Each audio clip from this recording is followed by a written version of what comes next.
आपको पोर्टफोलियो का अपना दिखाते हैं कि क्या कहाँ कैसे कैसे चेंजेज आते हैं। जैसे देखिए जुलाई के महीने में आपका पोर्टफोलियो जो है 70,000 का इसमें लॉस हुआ है और उसके बाद भी ये पोर्टफोलियो का ये फिगर है, इसको आप लोग देख सकते हैं। तो ये जो अपना पोर्टफोलियो है ये आपका ई कैश का रिपोर्ट आता है, उसके हिसाब से इसमें आपका हर महीने रिपोर्ट आता है।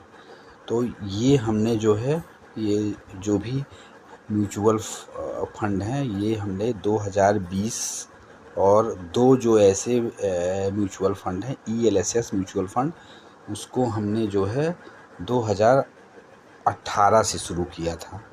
हम आपको दिखाते हैं, ये देखिए आदित्य बिरला ये वाला म्यूचुअल फंड, ये वाला जो है आपका 2018 का है और ये भी आपका ELSS वाला ये भी आपका 2018 का फंड है और इसने जो है बहुत अच्छा रिटर्न दिया है। मतलब लगभग वही आप ये जान लीजिए कि कोई भी म्यूचुअल फंड 5 साल से ऊपर में अगर आपको 12% से ज़्यादा दे रहा है तो वो सबसे अच्छा म्यूचुअल फंड है।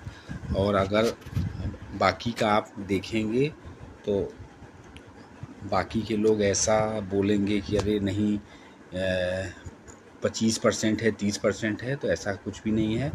5 साल के ऊपर ही आपको फंड का जो है रियल वैल्यू आपको समझ में आएगा। और दूसरा चीज़ हम आपको ये बता दें कि हमको जो है थोड़ा सा ये था कि हम उसको वो कर रहे थे कि जब कोविड आया था तो उस समय अपने को ऐसा हुआ कि हम ज़्यादा रिस्क नहीं ले सकते थे, तो हमने लार्ज कैप में ही हिस्सा ज़्यादा रखा था। जैसे आपको दिखा दें, लार्ज कैप का ये मतलब होता है कि वो बड़ी बड़ी कंपनियों के अंदर आपका शेयर को आपका रुपया लगाता है। तो हमने 2 लार्ज कैप रखे हैं फंड, आपको दिखाते हैं। जैसे एक्सिस का एक है, अभी इसका परफॉर्मेंस उतना अच्छा नहीं है, इसका बहुत ही ख़राब परफॉर्मेंस है, लेकिन अगर ख़राब परफॉर्मेंस है तो उसमें आपको रुके रहना है। तो जब ये थोड़ा सा, जैसे आपको एक इसका फंड था रिलायंस म्यूचुअल फंड, ये बहुत ही डाउन था, लेकिन बाद में जब इसको निपॉन ने लिया तो आज देखिए वो नंबर 1 का फंड है। तो कोई भी फंड है आप उसको कम से कम 10 से 15 साल का मार्जिन रखिए।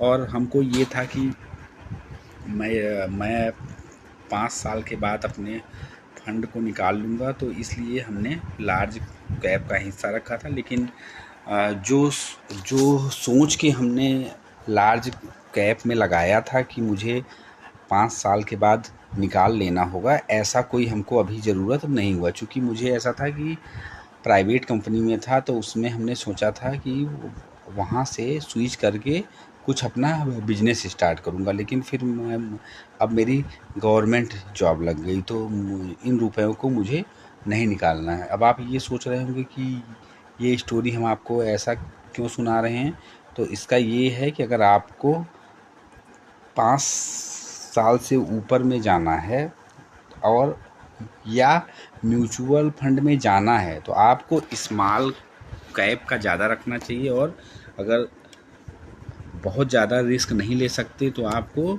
मिड कैप का लेना चाहिए, तो आपको रिज़ल्ट बहुत अच्छा मिलेगा। जैसे आपको हम दिखाएं कि अगर इसी फंड में मैंने मिड कैप और वो रखा होता तो जो आज ये फंड 28,64,000 है, तो ये कम से कम 36 या 40 भी हो सकता था।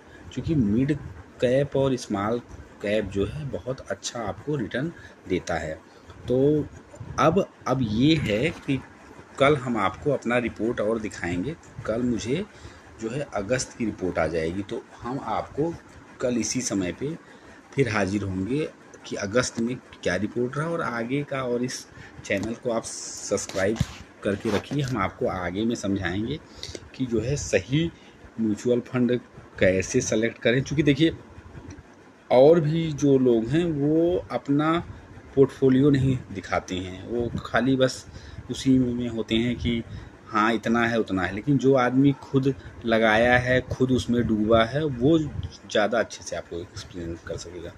तो आपको आगे के वीडियो में बहुत कुछ सीखने को मिलेगा, इसलिए इस चैनल को आप सब्सक्राइब कर लीजिए। Okay, thank you.